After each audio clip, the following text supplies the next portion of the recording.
La paz del Señor, mis amados hermanos, que el Señor les bendiga grandemente. Doy gracias al Señor en esta hora por poder encontrarme con ustedes acá, ¿verdad? En una clase más de nuestro curso teológico de Tespe. Y hoy vamos a terminar entonces ya el libro de Baikra, ya Levítico.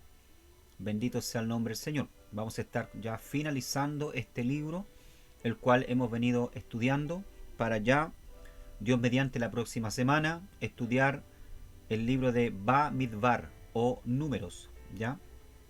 Vamos entonces a comenzar en la página número 25, ¿ya? Libro de Levítico. Vamos a ver del capítulo 8 al 10 entonces el bosquejo, ¿verdad? Que tenemos hoy, ¿ya? Del capítulo 8 al 10, que tiene que ver con leyes con respecto al sacerdote, ¿ya? O sacerdocio. Leyes que tienen que ver, ¿verdad? Con el Cohen, con el sacerdocio, ¿ya? Del verso 6 al 9 dice la palabra del Señor, ¿verdad? Que después de esto comenzó el acto de consagración. Este consistía en dos partes, dice. Primero, la consagración de las mismas personas al oficio del sacerdocio por medio de lavarlo, vestirlo y ungirlos. Vamos entonces ya a Levíticos capítulo 8, ya en nuestra Biblia. Vamos a abrir nuestra Biblia.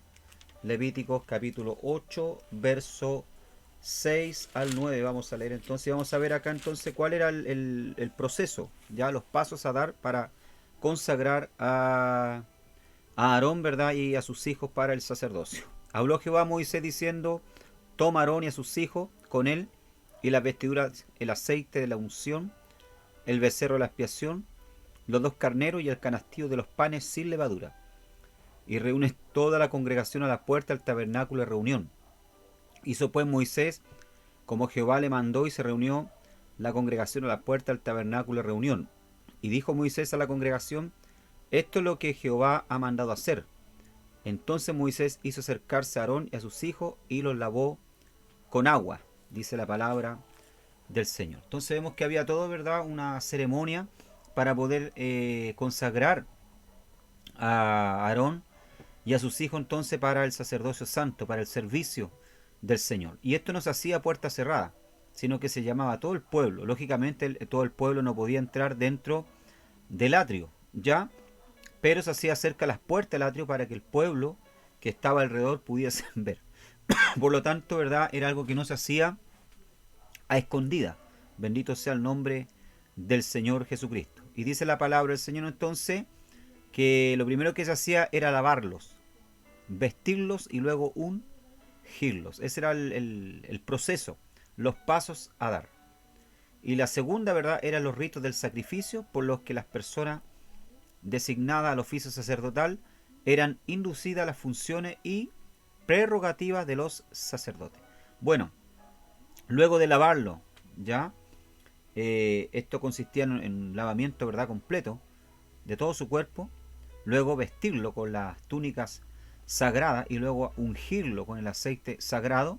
Venía el segundo paso entonces, que era ofrecer los sacrificios, ¿verdad?, por los pecados, ya, porque todavía no existía, todavía no había venido el sacerdote perfecto, que era Cristo Jesús, el cual se ofreció a sí mismo por nuestros pecados. Por lo tanto, los sacerdotes también tenían que ofrecer ya sacrificios por sus pecados. Ahora, puesto que Dios deseaba que Israel fuera una nación santa, según dice Éxodo capítulo 19, verso 6, nombró a Aarón y a sus hijos para formar el sacerdocio. Antes del Éxodo, el jefe de cada familia, el primogénito, desempeñaba el papel de sacerdote familiar. Pero la complicación de los ritos del tabernáculo y la exigencia de observarlo con exactitud hizo necesaria la institución de un sacerdocio dedicado totalmente al culto divino. Bueno, en la época de los patriarcas, ¿verdad?, el primogénito ya por lo general asumía el papel de sumo sacerdote, ya, o sacerdote, perdón, de la familia. En el caso de Abraham, ¿verdad? Abraham era el sacerdote, era el proveedor, ¿verdad?, el jefe ya del clan, pero también a la vez, ¿verdad?, sacerdote. Vemos que Abraham en cada lugar donde llegaba levantaba un altar al Señor, ¿ya? Aunque en la época, ¿verdad?, todavía no se había establecido el sacerdocio, ¿ya? Pero se entendía que cada padre de familia entonces era, o del clan, ¿verdad?, era el sacerdote espiritual encargado de conducir, ¿verdad?, a la familia a servir a Dios. Una vez, ¿verdad?, que entonces que Israel es establecido como nación, ¿verdad?, a los pies del Sinaí, y comienzan a haber una serie de leyes, ¿ya?, a observar, ya rituales, a observar, entonces se tuvo que establecer un sacerdocio. Y ahí entonces, lógicamente, fue escogido la tribu de Leví, ¿ya?, para ejercer entonces este santo ministerio. La vocación sacerdotal era hereditaria, dice. Así los sacerdotes podían transmitir a sus hijos los detalles, leyes relacionadas con el culto y las numerosas reglas a que vivían sujetos los sacerdotes, a fin de conservar la pureza legal que les permitiera acercarse a Dios. ¿Ya? Los levitas eran los ayudantes de los sacerdotes. Entonces, la vocación sacerdotal, ¿verdad?, era algo que en la época, ya hoy no. Aunque algunos pastores hoy lo entienden así, ¿verdad? Quieren dejarle el ministerio a los hijos muchas veces y los hijos no tienen llamado a Dios, ¿ya? Pero en la época de Aarón, ¿ya?, o de la tribu Leví, el sacerdocio, el santo sacerdocio de Dios, ¿verdad?, era algo que se heredaba, ya se traspasaba para los hijos, ya, cosa que el sacerdocio quedase entonces dentro de la familia y dentro de la tribu de Leví que Dios había escogido, ¿verdad?, para que sirviesen en este santo ministerio. Por haber sido rescatado a la muerte la noche de la Pascua, los primogénitos de la familia hebrea pertenecían a Dios. Pero los levitas, por su celo espiritual, fueron elegidos divinamente como sustitutos de los hijos mayores de cada familia. Bueno, todos conocemos la historia cuando Dios liberó al pueblo de Israel de la esclavitud de Egipto, ¿verdad? Y mató a los primogénitos, ya, de la casa del faraón, pero sin embargo libró de la muerte a los primogénitos, ¿verdad?, de los hebreos. Pero al librarlos de la muerte, ¿verdad?, había una cierta deuda. Entonces Dios toma en lugar de los primogénitos de los hebreos, ¿verdad?, a los primogénitos de la tribu de Leví, para que les sean entonces sus sacerdotes, aquellos que les sirvan, ¿ya? Y también, ¿verdad?, los escoge por causa de su celo. Recordemos que en Éxodo capítulo 32, cuando Israel, ¿verdad?, pecó delante de Dios, ya por causa de la debilidad de Aarón, se construyeron un becerro de oro. Moisés baja con las tablas de la ley y ve que el pueblo está desenfrenado. Entonces Moisés, ¿verdad?, proclama ahí, ¿verdad?, hace una proclamación y dice, bueno, quien está de mi parte y deje el lado de Jehová, pásese conmigo. La palabra del Señor dice que los primeros que se pasaron al lado de Moisés, ¿verdad?, y fueron fieles a Jehová y a Moisés, ya fueron los levitas. Y por causa de este celo, ¿verdad?, de los hijos de Leví, ya, que se levantaron con su espada y mataron a más de 3000 hombres ese día, Dios los escoge entonces para servirle en este santo ministerio. Los levitas, ¿verdad?, asistían a los sacerdotes en sus deberes y llevaban y cuidaban el tabernáculo, ¿ya? Ahora hay que aclarar algo, no todos eran cohen, no todos eran sacerdotes, ¿ya? Habían también, ¿verdad?, encargados de desarmar el tabernáculo, de llevar los muebles, etc. ¿Ya? Eran pocos los que, principalmente la casa de Aarón, ¿verdad?, los hijos de Aarón, ya escogidos para entrar al lugar santo.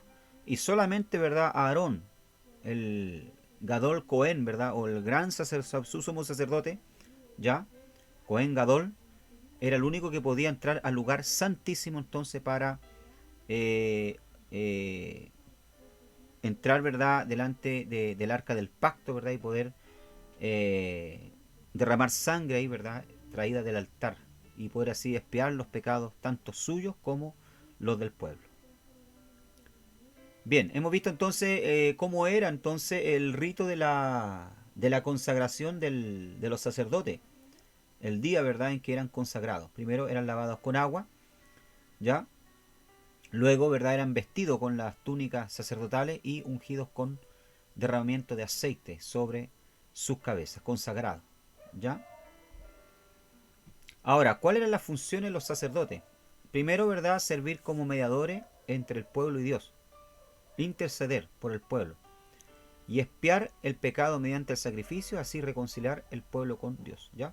Esto es importante, ¿verdad? Los sacerdotes ya tenían, ¿verdad? El deber, ¿verdad?, de construir, ¿verdad?, un puente entre Dios y los hombres, porque sabemos que ese puente se había roto por causa del pecado. De hecho, la palabra latina, ¿verdad?, pontífice, ¿ya? La palabra latina, pontífice, ¿ya? Quiere decir eso, ¿verdad? Aquel que construye un puente, ¿ya? La palabra sacerdote, ¿verdad?, pontífice en latino, quiere decir eso, aquel que construye un puente. Entonces, el sumo sacerdote, ¿verdad?, o el sacerdote servía como mediador entre el pueblo y Dios. La función de él, ¿verdad?, era interceder por el pueblo y expiar el pecado mediante el sacrificio y así reconciliar al pueblo con Dios. Letra B, consultar a Dios para discernir la voluntad divina para el pueblo, ¿ya?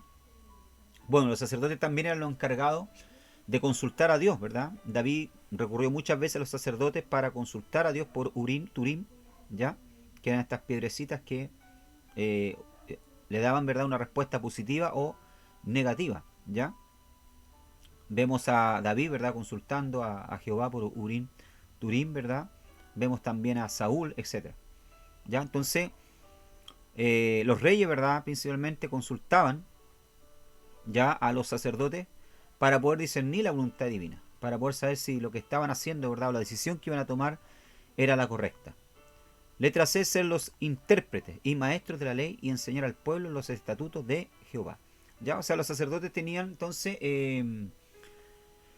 el deber, ¿verdad?, de enseñar al pueblo, ya, de instruir al pueblo dentro de la ley del Señor. Los Cohen, ¿verdad?, eran los encargados de instruir al pueblo, ya, en la ley de Jehová. Vemos en Levítico capítulo 10, versículo 11. Aunque cada papá, ¿verdad?, el jefe de hogar, tenía el deber de enseñar a sus hijos la ley del Señor, pero quienes eran encargados, ¿verdad?, de interpretar la ley y de enseñarla, ¿verdad?, y preparar, ¿verdad?, discípulos, eran los sacerdotes. Levíticos capítulo 10, verso 11, dice: y para enseñar a los hijos de Israel todos los estatutos que Jehová les ha dicho por medio de Moisés. Se da cuenta entonces el trabajo de los sacerdotes realmente era un trabajo arduo, era un trabajo importante. Si bien es cierto, ¿verdad?, era la posición de sumo sacerdote, o el hecho de estar dentro del tabernáculo sirviendo era una posición de honra, pero a la vez, ¿verdad?, era un ministerio muy serio, ya un trabajo muy arduo. Ministrar las cosas sagradas del tabernáculo. Ya ellos eran quienes ministraban las cosas sagradas, ofrecían los sacrificios, quemaban el incienso, le prendían vela al candelabro, la minorá, ya al altar del incienso, quemaban el incienso. Ellos estaban encargados entonces de ministrar las cosas sagradas. Nadie más podía entrar, nadie más del pueblo, ¿verdad?, podía, ¿cuánto se llama?, interferir en las cosas sagradas, bajo pena de muerte, ¿verdad? Nadie podía entrar. El sumo sacerdote era el sacerdote más importante, ¿ya? El Cohen Gadol, Cohen Agadol en hebreo, ¿verdad?, es el gran sumo sacerdote y era el más importante. Solo él entraba una vez al año en el lugar santísimo para expiar los pecados de la nación israelita. Solo él llevaba el pectoral con los nombres de las tribus y actuaba como mediador entre la nación y Dios, ¿ya? Solo él tenía derecho de consultar a Jehová mediante Urim y Tunim, ¿ya? Si bien el sacerdote en algún aspecto prefigura al creyente, el sumo sacerdote simboliza a Jesucristo, ¿ya? Nuestro gran sumo sacerdote. Entonces esto es algo importante, hermano, ¿ya? Solamente el sumo sacerdote ya podía entrar al lugar santísimo y hablar con Dios sobre el propiciatorio, ya que era donde Dios se manifestaba. El propiciatorio, ¿verdad?, era la tapa donde estaban los querubines en el arca, ya actuaba en forma de parlante, si usted quiere llamarlo, ¿verdad?, ahí, ¿verdad? Y Dios hablaba entonces con el sumo sacerdote. Y el único, ¿verdad?, que no fue nunca sumo sacerdote, pero entraba y salía cuando quería, era el gran Moisés, ¿ya? Ahora, la figura del gran sumo sacerdote prefigura, ¿verdad?, la persona de Cristo. ¿Por qué? Porque Cristo, ¿verdad?, es nuestro gran sumo sacerdote que entró no al tabernáculo terrenal, sino que al mismo cielo, no con sangre de animales, sino con su propia sangre, dice la palabra del Señor. Hebreos capítulo 2, versículo número 17, veamos, dice: por lo cual debía, perdón, ser en todo semejante a sus hermanos, para venir a ser misericordioso y fiel sumo sacerdote en lo que Dios se refiere para expiar los pecados del pueblo. Pues en cuanto él mismo padeció, siendo tentado, es poderoso para socorrer a los que son tentados. ¿Ya? Y 4:14 de Hebreos también dice: por tanto, teniendo un gran sumo sacerdote que traspasó los cielos, Jesús el Hijo de Dios, retengamos nuestra profesión. Imagínense, ¿ya? Entonces este gran sumo sacerdote traspasó los cielos, no con sangre de animales, sino con su propia sangre. Los requisitos de los sacerdotes los vemos en Levíticos capítulo 21 y capítulo 22. ¿Ya? Cobra relieve la santidad del sacerdocio al considerar requisitos para ser sacerdote. ¿Ya? O sea, no era cualquiera que podía ser, ¿verdad?, sacerdote de Israel. Tenía que ser un hombre sin defectos físicos. Miren, vemos en el capítulo 21, ¿verdad?, que Dios le exige. No podía ser, ¿verdad?, ciego, ¿ya? No podía ser mutilado, ¿ya? No podía ser una persona con sarna, no podía ser una persona, ¿verdad?, con lepra, ¿ya? No podía ser un hombre, ¿verdad?, divorciado, ¿ya? O casarse con una mujer divorciada, ni casarse, ¿verdad?, con una mujer que tuviese mala fama. Debía casarse dentro de la misma tribu de Leví, ¿ya? Dice, debía casarse con una mujer de carácter ejemplar, ¿ya? No debía contaminarse con costumbres paganas, ni tocar las cosas inmundas. Vemos ahí, si ustedes ven, ¿verdad?, el pasaje. Vamos a leerlo, a ver. Levíticos capítulo 21, verso 16. Vemos que Dios le prohíbe incluso hacerse corte en el cuerpo. Ya no debía tener marcas en el cuerpo. Bendito sea el nombre del Señor. ¿Ya? Y hoy en día vemos muchos cristianos, hijos de Dios, ¿verdad?, haciéndose tatuaje, ya, haciéndose marcas en el cuerpo. Y esto está prohibido por el Señor. Si nosotros somos sacerdotes de Dios, ¿verdad?, que ministramos no hoy animales, sino que sacrificios espirituales, ¿verdad?, no debemos estar imitando las costumbres del mundo. Levíticos capítulo 21, verso 16 dice, y Jehová habló a Moisés diciendo, habla a Aarón y dile, ninguno de tus descendientes por sus generaciones que tenga algún defecto se acercará para ofrecer el pan de su Dios, porque ningún varón en el cual haya defecto se acercará varón ciego, o cojo, o mutilado, o sobrado, o varón que tenga quebradura de pie o rotura de mano, o jorobado o enano, o que tenga nube en el ojo, o que tenga sarna o empeino o testículo magullado. Ningún varón de la descendencia del sacerdote Aarón en el cual haya defecto se acercará para ofrecer la ofrenda encendida para Jehová. Hay defecto en él, no se acercará a ofrecer el pan de su Dios. ¿Ya? Y si vemos acá el capítulo 21, verso 5, dice, no harán tonsura en su cabeza, ni raerán la punta de su barba, ni en su carne harán rasguño. Santos serán a su Dios, y no profanará el nombre de su Dios, porque las ofrendas encendidas para Jehová y el pan de su Dios ofrecen, por tanto serán santos. Oiga, mire qué tremendo esto. Esto es tremendo, hermano. Ya no lo podemos tomarlo a la ligera. Ahora, ¿por qué Dios era tan estricto con los sacerdotes, con los sumos sacerdotes, con el gran Cohen Agadol? ¿Ya? Porque ellos ofrecían el pan de su Dios, dice. Ofrecían el pan de su Dios. Ofrecían los sacrificios. Lo mismo pasa hoy en día con nosotros, los ministros del Señor, ¿verdad? ¿Cuánto se llama? Tenemos que procurar, ¿verdad?, vivir en santidad, en consagración delante de la presencia del Señor. ¿Ya? ¿Por qué? Porque al igual que los sumos sacerdotes estamos ofreciendo el pan de nuestro Dios desde los altares, estamos predicando la palabra del Señor, estamos enseñando. Por lo tanto, ¿verdad?, debemos procurar vivir en santidad delante de la presencia del Señor. Amén. Vemos acá entonces, no debía contaminarse con costumbres paganas, ni tocar las cosas inmundas. La santidad divina exige en quienes se acercan a Jehová un estado habitual de pureza, incompatible con la vida común de los hombres, ¿ya? ¿Por qué?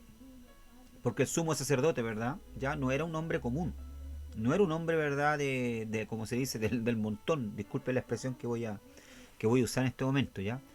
El gran Gadol a Cohen, ¿verdad?, o Cohen a Gadol, era el gran sumo sacerdote, el que entraba, ¿verdad?, al lugar santísimo y ofrecía el pan de su Dios, ¿ya? Tenía acceso a las cosas sagradas. Entonces él no era un hombre común. Lo mismo pasa con los hijos de Dios hoy, con los hijos del Señor. No somos, ¿verdad?, un pueblo común, no somos personas comunes, somos siervos, siervas del Señor. Amén. Bien, vemos el verso 6 al 13.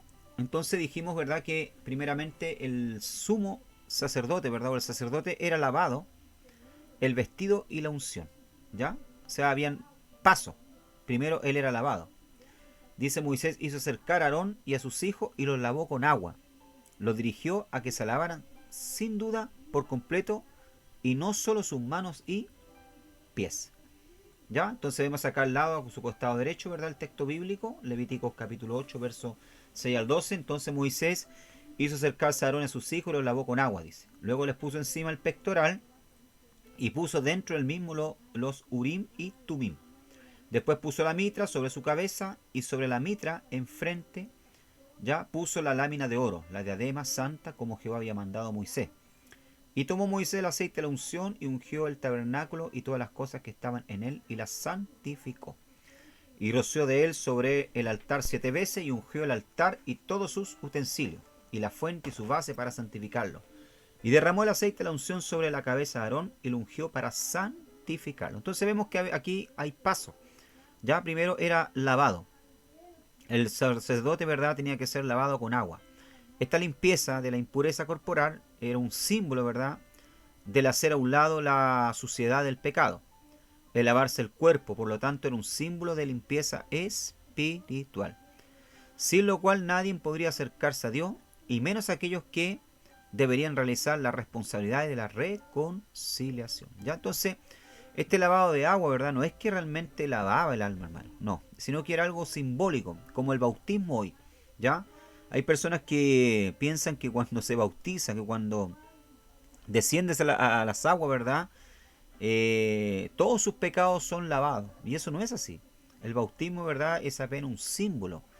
Es un acto externo, ¿verdad?, de una obra interna que ya fue hecha por el Espíritu Santo.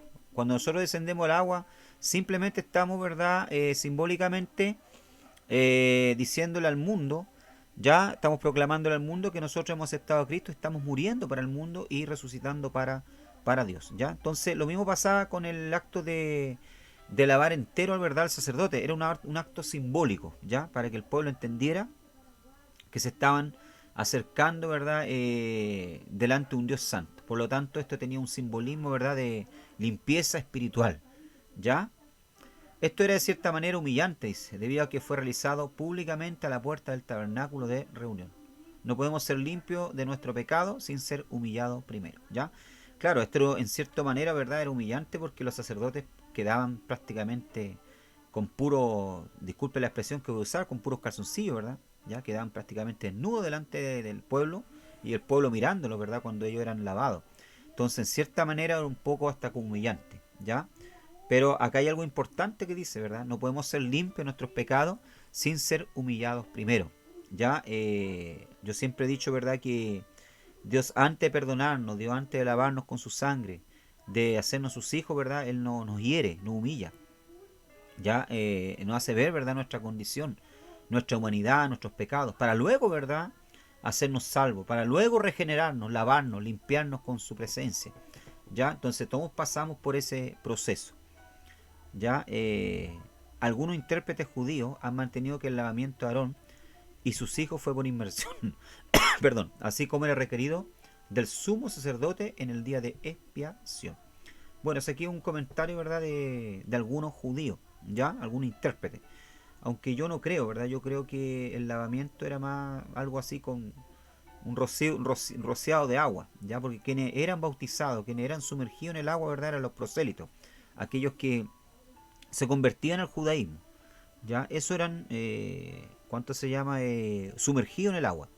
Ya, yo creo que el lavamiento acá, ¿verdad?, es más un lavamiento así, ¿verdad?, por se le tiraba agua, ya, en el cuerpo, pero no se le sumergía en agua, ya. Este gran lavamiento era una cosa que ocurría solo una vez. De ese tiempo en adelante solo tendrían que lavar sus manos y sus pies. Esto es importante, ya.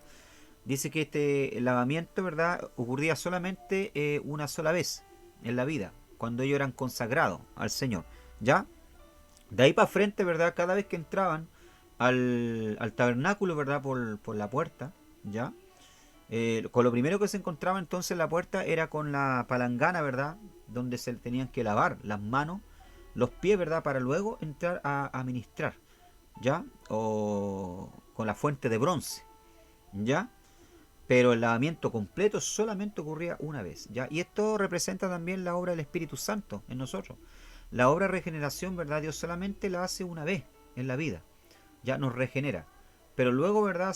Todo el Espíritu Santo todos los días nos va lavando, ¿verdad? Nuestros pies, direccionando nuestros pies, ¿verdad? Para caminar correctamente, lavando nuestras manos, ¿verdad? Nos habla de servicio, nuestra mente, etcétera, ¿ya?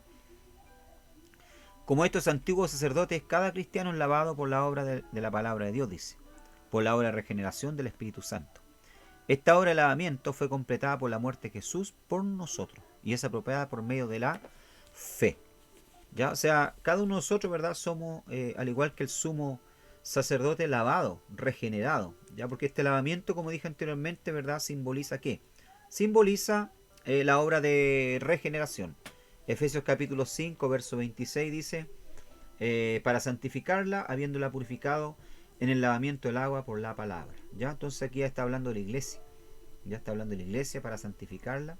Y dice que él la purificó y la lavó con el lavamiento del agua de la palabra de Dios. Ya la iglesia todos los días, ¿verdad? Es lavada por la palabra. Cada predicación que escuchamos, ¿verdad?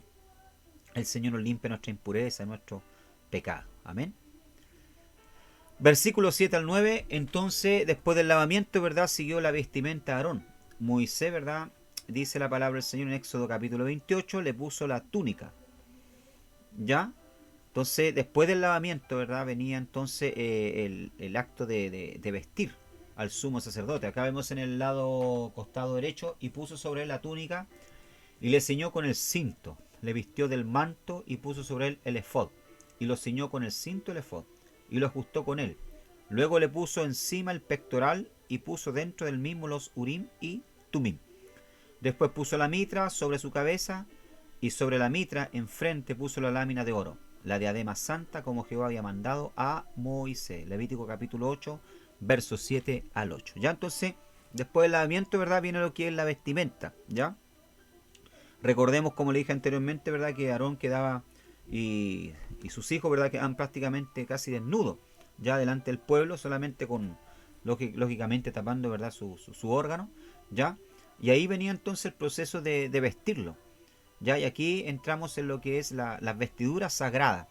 Lo primero que ellos llevaban puesto, ¿verdad? Eran unos calzoncillos largos, ¿ya? Levítico 6:10 dice, y el sacerdote se pondrá su vestidura de lino y vestirá calzoncillos de lino sobre su cuerpo. Ya esto es una especie de calzoncillo como bermuda, ya, si usted quiere llamarlo así, ¿verdad?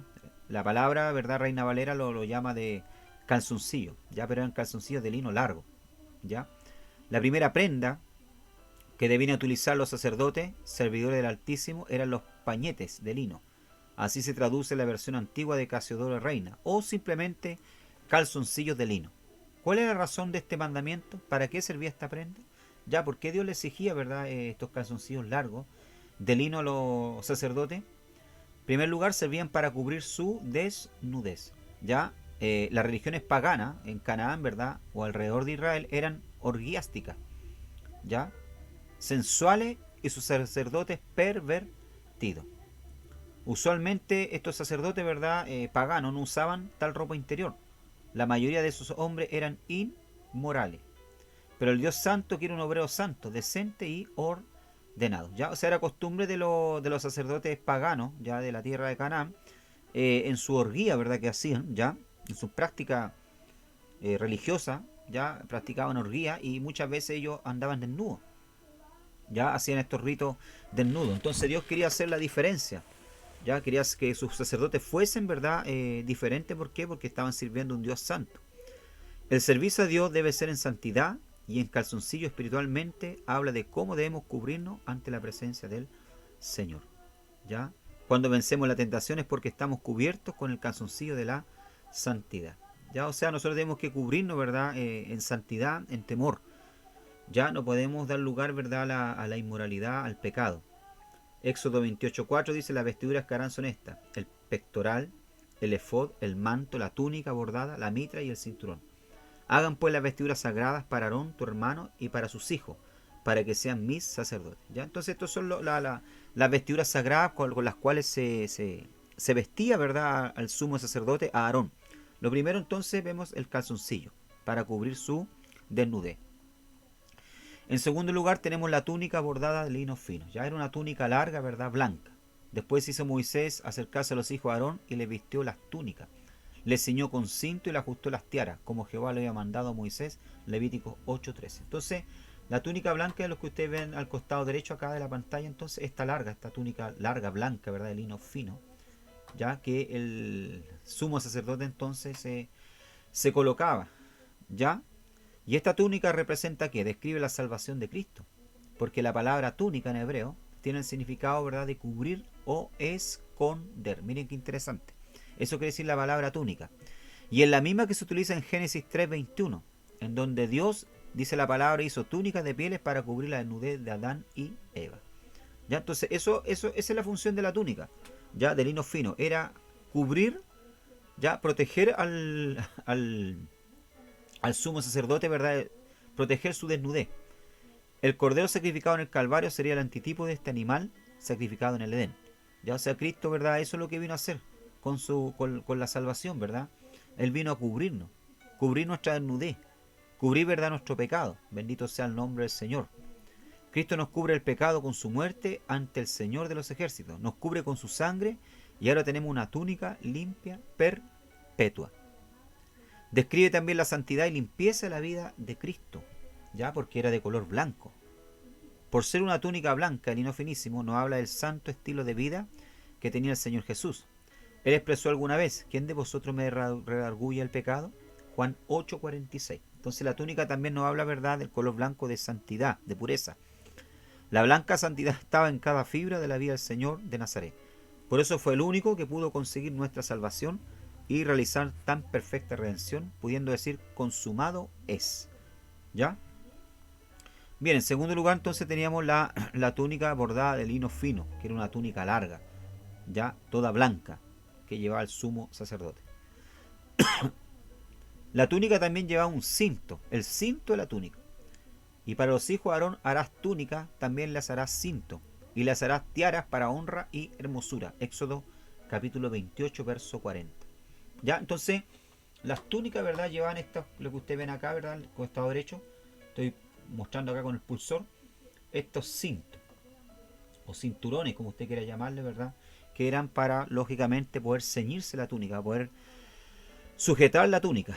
El cinto era necesario para ceñirse la cintura de la túnica y servir con mayor eficacia. Esta prenda nos habla de varias cosas. Veamos.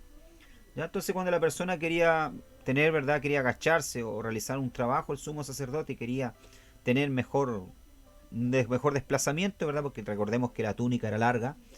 Entonces se arremangaba la túnica y con el cinto, ¿verdad?, la aseguraba a la cintura, para poder tener una mejor movilidad, ¿verdad?, para correr o caminar más rápido o realizar otro tipo de trabajo que con la túnica, ¿verdad?, larga, le iba a ser molesto. Y el cinto de la túnica nos habla del servicio de Cristo en la tierra. Ceñirse era símbolo de prepararse para servir a otro. Así lo expresó y lo hizo el Señor Jesucristo.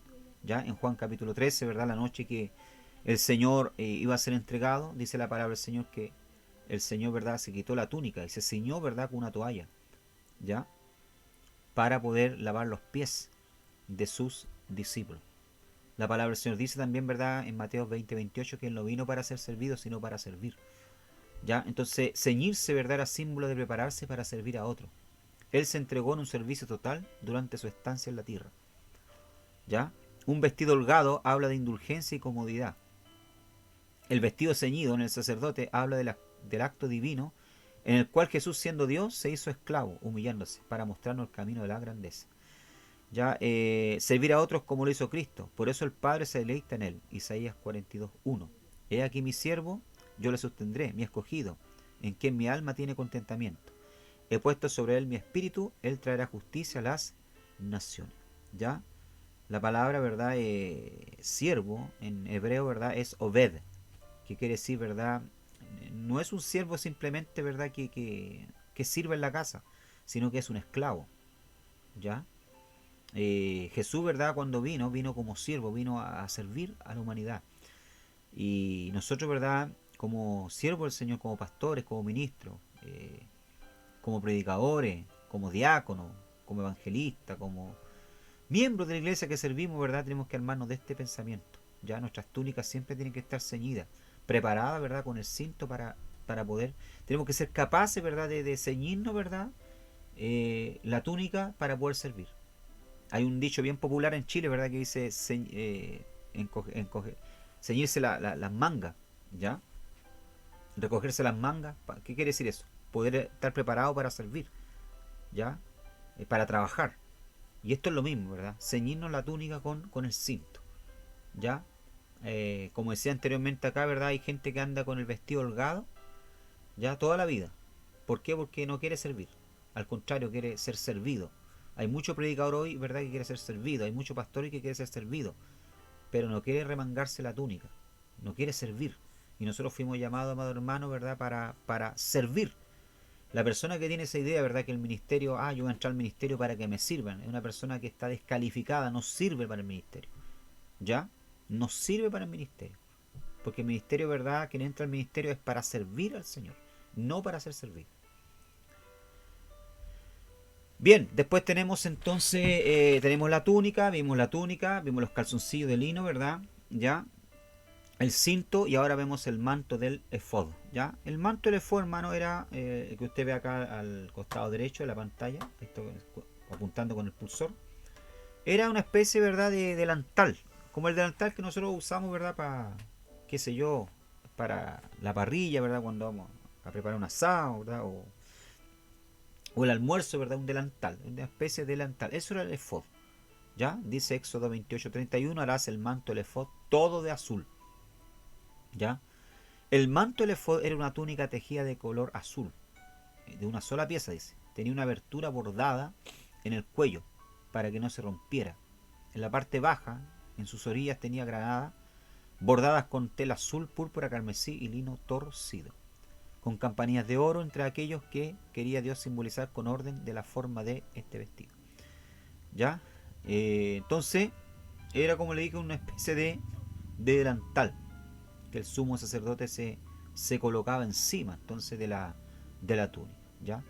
Y este efod, ¿verdad? El efod simboliza el carácter celestial de Cristo. ¿Ya? En la simbología de los colores, el azul representa el cielo.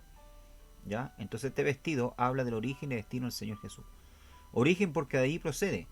San Pablo dice, el cual siendo en forma de Dios no estimó ser igual a Dios, como cosa que aferrarse, sino que se despojó a sí mismo, tomando forma de siervo, hecho semejante a los hombres. Entonces, el origen de Cristo, ¿verdad? Sabemos que era celestial. Él vino, ¿verdad?, del cielo para servir. ¿Ya? Entonces, el efod, ¿verdad?, simboliza eso, simboliza, ¿verdad?, representa el cielo, ¿ya? Porque era todo de azul. Cristo era un hombre, ¿verdad?, celestial, vivía en el cielo con el Padre y descendió para llevar a cabo su trabajo de profeta, sumo sacerdote y rey. ¿Ya? También simboliza el fruto y testimonio abundante que hay en Cristo. Dos cosas había en la parte baja del manto del efod. En las orillas se encontraban granadas bordadas de diversos colores y campanillas de oro. El símbolo era el siguiente: la granada simboliza el fruto exigido por el Padre para ser salvo. Y es que el árbol de granado tiene 5 a 6 metros de altura y es de forma globosa. La granada contiene multitud de granos jugosos. El fruto del Espíritu es amor, gozo, paz, paciencia, benignidad, bondad, fe, mansedumbre y templanza. Ahora las campanillas que llevaba acá abajo, ¿verdad? Y aparte de las granadas, ¿verdad?, eran para hacerlas sonar cuando él caminaba, ¿verdad? Iba a entrar al lugar santísimo en el día, ¿verdad?, de Yom Kippur, en el día del perdón, cuando él entraba, ¿verdad?, al lugar santísimo, al santo de los santos, ¿ya? Y mientras las campanillas sonaban, ¿verdad?, era que estaba indicando que él todavía estaba vivo. Ahora, si el sumo sacerdote, ¿verdad?, cometía un error o entraba, ¿verdad?, con alguna falta al lugar santísimo, entonces él moría, dejaban de sonar las campanillas. Era por eso, ¿verdad?, que Dios mandó, ¿verdad?, que el efod tuviese campanilla, ¿ya? Y la granada, ¿verdad?, que llevaba al lado de las campanillas simbolizaba entonces los frutos, ya que este sumo sacerdote debía tener en su vida. Amén. Después tenemos, ¿verdad?, una de las, yo encuentro, ¿verdad?, una de las vestiduras más lindas, ya, del sumo sacerdote, que era el pectoral del juicio, ya que era esta especie de pechera, ¿verdad?, con 12 piedras preciosas. cada piedra representaba, ¿verdad? A una tribu, ya, a una tribu de los hijos de Israel, ya, y el sumo sacerdote, ¿verdad? Llevaba, perdón, este pectoral, ya, con las 12 piedras, que representaban, como dije anteriormente, a las 12 tribus de Israel. El pectoral del juicio, dice, harás asimismo el pectoral del juicio de obra primorosa. Lo harás conforme a la obra del efod de oro, azul púrpura, carmesí y lino torcido. Éxodo capítulo 28, verso 15. Interesante que esta ropa, estas vestimentas, ya, este efod, era cosido, hermano, con no solo con hilos preciosos, sino que también llevaba hilos de oro. Ya, o sea, imagínense lo valioso que era esto. Ya, todo hecho con piedras preciosas. Ya, topacio, diamante, ya, piedra de onix, que es una piedra negra, ya, preciosa. Era todo hecho con piedras preciosas y cada piedra representaba, ¿verdad?, a una tribu de Israel. Esta prenda estaba elaborada con el mismo material del efod, dice. Era cuadrado de un palmo, llevaba 12 piedras preciosas engastadas en oro, el urín y tumín, y en cada esquina un anillo de oro que unía las dos trenzas de oro. Qué misterio divino descubría este pectoral. Ya este pectoral, hermano, por detrás, ¿verdad?, de él, era una especie de, como de saquito, donde iban también las piedras de Urim y Tumim, donde el sumo sacerdote metía la mano, ¿verdad?, y consultaba al Señor y sacaba la piedra. ¿Ya? Bueno, ¿qué representa entonces el pectoral del juicio? ¿Ya? Descubría el ministerio del amor infinito de Cristo. El pectoral del juicio estaba colocado en el pecho del sacerdote. Esto habla de la cercanía del corazón de Jesús, tan lleno de afecto y pasión por sus criaturas. Por lo tanto, es una prenda que habla de la consagración a los intereses espirituales de aquellos a quienes llevaba ante el Padre. O sea, el sumo sacerdote, hermano, cuando entraba al lugar santísimo, él era consciente, ¿verdad? Este pectoral, a él le hacía consciente, ¿verdad?, de que él no solamente entraba por él ahí, sino que también él llevaba delante de Dios, ¿verdad?, representado en este pectoral a las 12 tribus, al pueblo de Israel. Por lo tanto, ¿verdad? Y esto estaba cercano a su corazón, a su pecho. Y esto también nos deja una lección a nosotros que somos pastores, ¿verdad? Un pastor, ¿verdad?, que no ama su rebaño, un pastor que no se preocupa por su rebaño, ¿verdad?, que no se preocupa de saber, ¿verdad?, el estado espiritual de sus ovejas, ¿ya? Que no ama a su oveja, entonces no sirve para ser sacerdote, no sirve para ser pastor. ¿Por qué? Porque quien entra al ministerio, ¿verdad?, quien pastorea tiene que tener el corazón, ¿verdad?, a las ovejas, ya, cerca de él. Ya, no puede ser un pastor lejano, un pastor, ¿verdad?, inalcanzable. Tiene que ser un pastor cercano, con todo. ¿Ya? Su corazón late con amor infinito por nosotros, por eso nos lleva cerca de él. Está escrito, con amor eterno te he amado. Y es que las trenzas de oro que unían el pectoral a la sombrera, juntamente con los anillos de oro, descubren la unión de Cristo con su iglesia. ¿Ya? Bien. Y por último tenemos la mitra. ¿Ya? Dice, y bordarás una túnica de lino y harás una mitra de lino, dice. Harás también un cinto de obra de recamado. Ya, la mitra, ¿verdad?, viene haciendo este gorro. Aquí estoy apuntándola yo al lado derecho. Viene haciendo este gorro, ¿verdad?, que usaba, ¿verdad?, el sumo sacerdote, ¿verdad?, de lino. Blanco también, ¿verdad? Y abajo tenía entonces una especie, ¿verdad?, de corona, donde estaba escrita la palabra, ¿verdad?, santidad a Jehová. Esta mitra tenía además una lámina de oro con letras que decían santidad a Jehová. ¿Ya? O sea, imagínense ustedes. ¿Ya? El sumo sacerdote representaba, ¿verdad?, a la nación de Israel, pero a la vez, ¿verdad?, en su cabeza estaba escrito santidad a Jehová. Esto le hacía recordar a él, ¿verdad?, que estaba sirviendo a quién. A un Dios Kadosh, a un Dios santo. La palabra mitra significa turbante. Esta tela de lino cubría la cabeza del sumo sacerdote.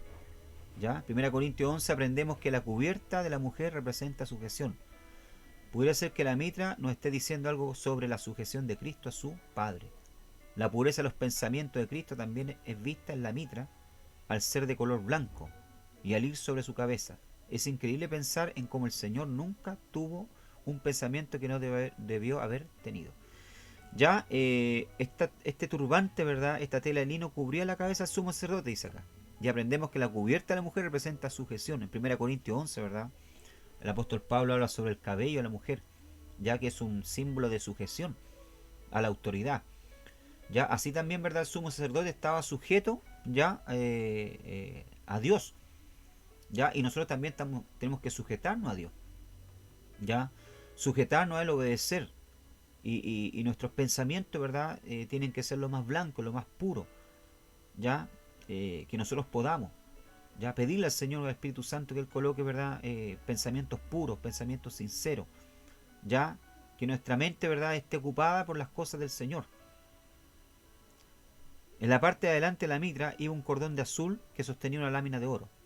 Hemos estado notando que el azul en el tabernáculo nos habla del cielo y de cómo el Señor vino desde allá para morir sobre un madero. La deidad de Cristo es vista en el oro de la lámina. Sobre la lámina hay una inscripción que decía Santidad a Jehová. Esto también nos hace pensar en la santidad de Jesucristo. Fue escrito de él: has amado la justicia, aborrecido la maldad.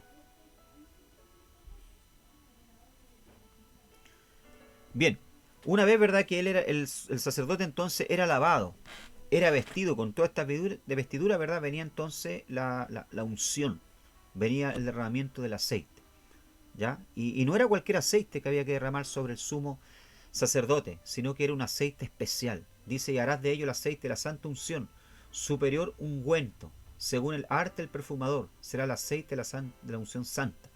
Con él ungirás el tabernáculo de reunión, el arca del testimonio, la mesa con todos sus utensilios, el candelero con todos sus utensilios, el altar del incienso, el altar del holocausto, con todos sus utensilios, y la fuente y su base. Así los consagrarás y serás cosa santísima. Todo lo que tocar en ellos será santificado. Ungirás también a Aarón y a sus hijos y los consagrarás para que sean mis sacerdotes. Y hablarás a los hijos de Israel diciendo: este será mi aceite, la santa unción por vuestras generaciones. Éxodo capítulo 30, verso 25 al 31.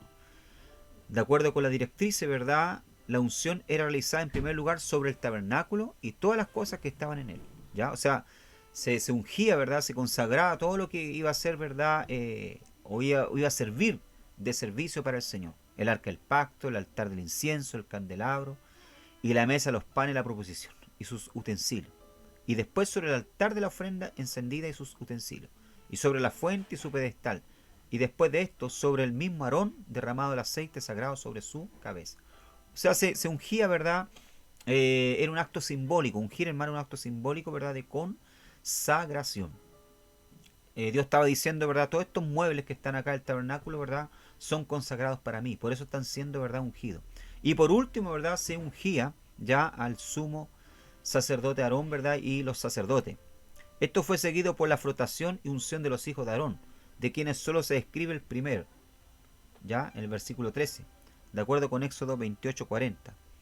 No siendo expresamente mencionada la unción, aunque no solo había sido ordenada, sino que su realización es dada por hecho en los capítulos 8 al 36, 17 y números 3:3. De acuerdo con la tradición judía, la unción de Aarón, el sumo sacerdote, fue diferente a la unción de sus hijos. Los sacerdotes ordinarios, siendo derramado el aceite sobre la cabeza del primero, en tanto que fue meramente untado sobre la frente en el caso de los segundos, ¿ya? O sea, sobre el sumo sacerdote se derramaba una mayor unción, una mayor porción de aceite, ¿ya? Y sobre los sacerdotes, ¿verdad?, que servían con el sumo sacerdote, entonces solamente se ungía, ¿ya? Se ungía. Bendito sea el nombre del Señor. La unción con aceite, por lo tanto, era un símbolo de estar dotado con el Espíritu de Dios. Ya vemos esto en la consagración, ¿verdad?, de David, o en la consagración de Saúl. Dice que a partir del momento que el sacerdote, ¿verdad?, Samuel, lo unge con aceite, ¿verdad?, el corazón de ellos muda. El Espíritu de Dios viene sobre ellos. Por lo tanto, la unción con aceite simboliza eso. Ya simboliza el dotar a una persona, el capacitar a una persona con los dones espirituales y consagrarlo para el ministerio. Bien, aquí en el capítulo 10 entonces vemos una de las cosas que uno a veces, ¿verdad?, de toda esta ceremonia tan preciosa, tan linda, ¿verdad?, que había tenido el sumo sacerdote Aarón y sus hijos, ¿verdad? En el capítulo 10 vemos un fracaso de los hijos de ¿cuánto se llama?, de Aarón, ¿verdad? Nadab y Abiú. Ya cometen, ¿verdad?, un pecado, ¿verdad? Ofrecen un fuego extraño, dice la palabra del Señor. Así lo describe la Escritura. Vamos a Levíticos capítulo 10, ¿ya? Levíticos capítulo 10, Vamos a ver el capítulo 10, vamos a ver del verso 1 adelante, leer algunos versículos. ¿Cuál fue el error de Nadab y Abiú? Levíticos capítulo 10 dice: Nadab y Abiú, hijos de Aarón, tomaron cada uno su incensario y pusieron en ellos fuego, sobre el cual pusieron incienso y ofrecieron delante de Jehová fuego extraño que él nunca les mandó, dice. ¿Ya?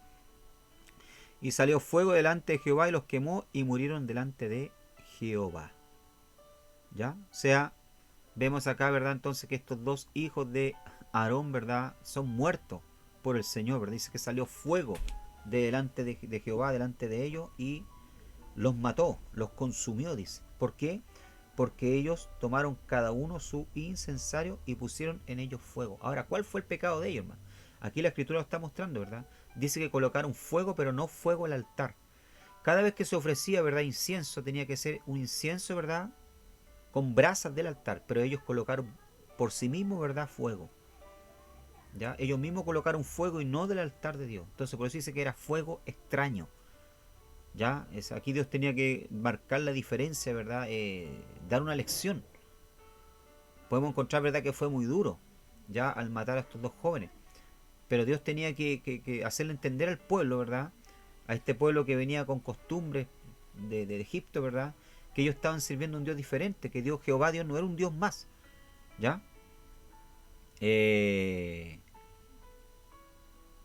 Dice acá: Nadab y Abiú, los hijos de Aarón, en vez de usar fuego tomado del altar, usaron fuego común y corriente para quemar el incienso, a fin de impresionar a la nación con la santidad y la responsabilidad del sacerdocio. Dios puso a estos hombres como ejemplo, destruyéndolos con fuego. ¿Ya? El orgullo de Nadab y Abiú es temerario a la luz de la clara enseñanza que Dios pronuncia en el monte Sinaí: que se santifiquen los sacerdotes, que se acerquen al Señor, no sea que el Señor irrumpa contra ellos. También en Éxodo capítulo 30, versos 34 al 38, Dios le dio a Moisés la fórmula para el incienso que debía ser utilizado en la tienda de reunión. Y dijo: y el incienso que hará, no lo haréis en las mismas proporciones para vuestro propio uso. Te será santo para el Señor cualquiera que haga incienso como este, para usarlo como perfume, será cortado de entre su pueblo. O sea, acá Nadab y Abiú, ¿verdad?, cometen dos errores, hermano. ¿Ya? Cometen dos errores. Primero, ¿verdad? ¿Cuánto se llama? Ofrecen, ¿verdad?, un, un incienso, ¿verdad?, que está prohibido por Dios, ¿ya? No es el incienso que Dios había mandado que se hiciese. Y en segundo lugar, ¿verdad?, ocupan fuego de fuera del altar.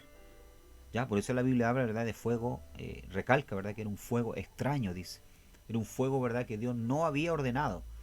Y esto nos enseña algo tremendo, ¿verdad?, que nosotros no podemos servir a Dios fuera de la escritura. No podemos servir a Dios bajo lo que yo pienso, lo que yo creo. No puedo ministrar a Dios bajo lo que yo creo, porque si no se transforma en un fuego extraño.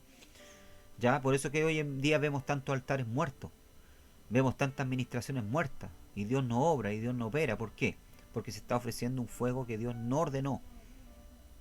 El carácter santo de Dios quedó establecido por este incidente en el comienzo de la época de la ley, y el mismo carácter santo de Dios sería puesto en evidencia al comienzo de la época de la gracia de Dios, en el Nuevo Testamento, a través del incidente Ananí y Zafira, relatado en los Hechos de los Apóstoles.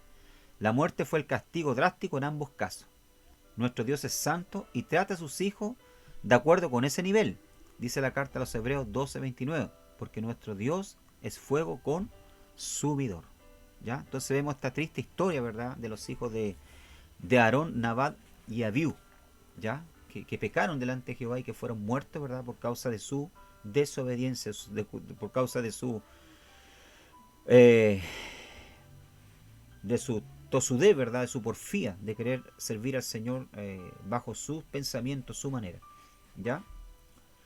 Por último tenemos, ¿verdad?, punto número 4, las leyes respecto a las fiestas. Ya en el capítulo 23 y 24, página 27, tenemos las fiestas, ¿verdad?, que se debían celebrar al Señor. Tenemos Purim, ¿ya? Lógicamente aquí habla sobre 7 fiestas, pero aquí se han añadido algunas, ¿verdad?, que por ejemplo la fiesta de Purim en el libro de Esther, ya que es una fiesta cuando Dios libera al pueblo de Israel, ¿ya?, de la muerte de las manos de Mardoqueo, o sea, perdón, de Amán, ¿ya?, que es la fiesta de Purim. Tenemos la Hanukkah, Ya la fiesta de Purim se celebra entre el mes de febrero y marzo, ya en el calendario judío. Ya después tenemos la fiesta de Hanukkah o dedicación, ya la fiesta de Hanukkah o dedicación entre el mes de diciembre y noviembre. Yo he participado de esta fiesta, ¿verdad? Que es la fiesta de las luces, que se llama, ¿verdad? Que es una fiesta que se celebra, ¿verdad? Cuando Dios libera ya al pueblo de Israel en la época de los macabeos, ya de Antíoco Epífanes, ¿verdad? Este rey sirio, ya, y milagrosamente Dios hace con que las velas ardan durante 7, 8 días hasta cuando llega el aceite nuevamente para renovar las velas de la menorá, ya. Después tenemos la fiesta de Sukkot, los tabernáculos, que se celebra aproximadamente en el mes de Tisri, septiembre, octubre. Yom Kippur, la fiesta del perdón, también se celebra dentro del mes de septiembre. Pesaj o Pascua, ya, el mes de Nisan, entre marzo y abril. Tenemos los panes sin levaduras, que también se celebra dentro de esta fecha, de las primicias, ya, y Shavuot, o fiesta de las semanas, o Pentecoste. Y por último, Rosh Hashanah, ya, que quiere decir Rosh cabeza, o Shana año, principio de año, o fiesta de las trompetas, ya. Bien, estas son las fiestas entonces que el Señor ordenó celebrar, ya. Pesaj, ¿qué es lo que es Pesaj? Ya vamos a ver una por una las fiestas rápidamente. Pesaj, ¿verdad? Viene siendo lo que es la Pascua. Ya Dios declaró que la Pascua, Pesaj, debía ser celebrada por toda la eternidad. Vemos en Éxodo, Shemot, capítulo 12, cuando Israel, ¿verdad?, sale de Egipto. Ya se celebra entonces ahí la fiesta de Pesaj. La palabra Pesaj en hebreo, ¿verdad?, como vimos anteriormente, significa pasar por encima. Se celebra entonces en esta fiesta la liberación divina de los hijos de Israel de la esclavitud en Egipto. ¿Ya? Algunos han visto, ¿verdad?, la fiesta de Pesaj en el cumplimiento mesiánico de Cristo. A lo largo de la Biblia se nos habla del cordero. Primero se nos dice que debe haber un cordero por cada familia, ¿ya? Luego un cordero para toda la nación y finalmente un cordero para el mundo entero, ¿ya? Entonces la fiesta de Pesaj, ¿verdad?, está simbolizada en la persona de Cristo, que es el cordero que nos quita, que nos libra de la muerte, ¿verdad?, del pecado. Después tenemos la fiesta de los panes sin levadura. Se celebra el día 15 del mes de Nisan, es decir, el día siguiente a la Pascua, ¿ya? Los panes sin levadura está unida, ¿verdad?, a la fiesta de Pesaj, ¿ya? Porque también se celebraba un día después, ¿ya? Es una fiesta de 7 días para el Señor, ¿ya? Hasta el día de hoy, hermano, la fiesta de los panes sin levadura se celebra en Israel, ¿ya? De hecho, los niños, ¿verdad?, se manda a los niños, se manda que la mamá deje, ¿verdad?, 10 miguitas de pan con levadura en la casa para que los niños la busquen, a fin de poder, ¿verdad?, ilustrarles y enseñarles que en esa fiesta, ¿verdad?, no puede haber panes sin levadura, ¿ya? O pan con levadura, perdón, ya no puede haber pan con levadura. ¿Por qué razón? Porque ellos, la noche que huyeron de Egipto, ¿verdad?, no tuvieron tiempo de leudar el pan, tuvieron que llevarse las masas así, con la presura, ¿verdad?, que salieron de Egipto. Entonces ellos recuerdan, ¿verdad?, esa noche a través de esta fiesta de los panes sin levadura. Dicen, limpiando la casa de toda levadura. Dios instruyó acerca de una ceremonia para buscar y remover toda la levadura que se encuentra en las casas ante la fiesta de los panes sin levadura, como preparación para la fiesta, ¿ya? En hebreo esta ceremonia se conoce como Bebikat Hametz, que significa búsqueda de la levadura.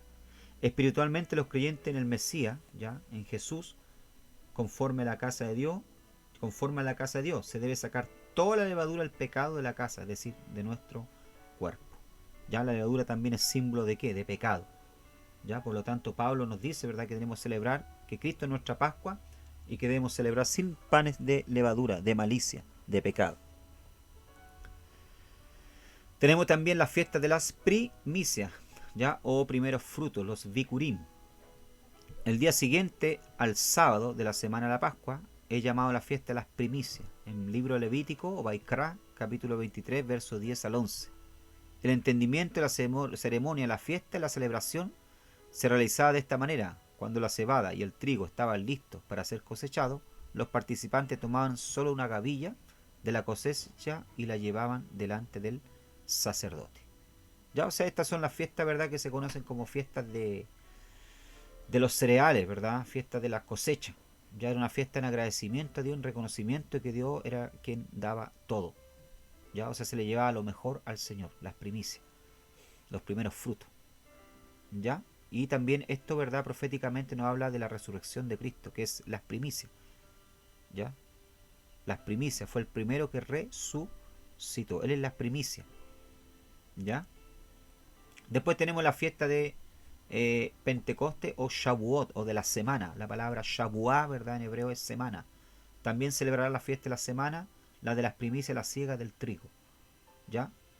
Desarrollo posterior de la fiesta de Pentecoste, Shavuot, ha sido apreciado tradicionalmente en diferentes formas. Una de ellas es considerarlo como la etapa final del periodo de la Pascua. Otra es verlo como una fiesta de independiente, ya que en el Pentecostés, Shavuot, se celebra la revelación de Dios en el monte Sinaí. ¿Ya? O sea, los judíos, ¿verdad? En la fiesta de Shavuot o de la semana, celebran, ¿verdad? El fin, ¿verdad? De la fiesta de Pesaj, ¿ya? Y también celebran, ¿verdad?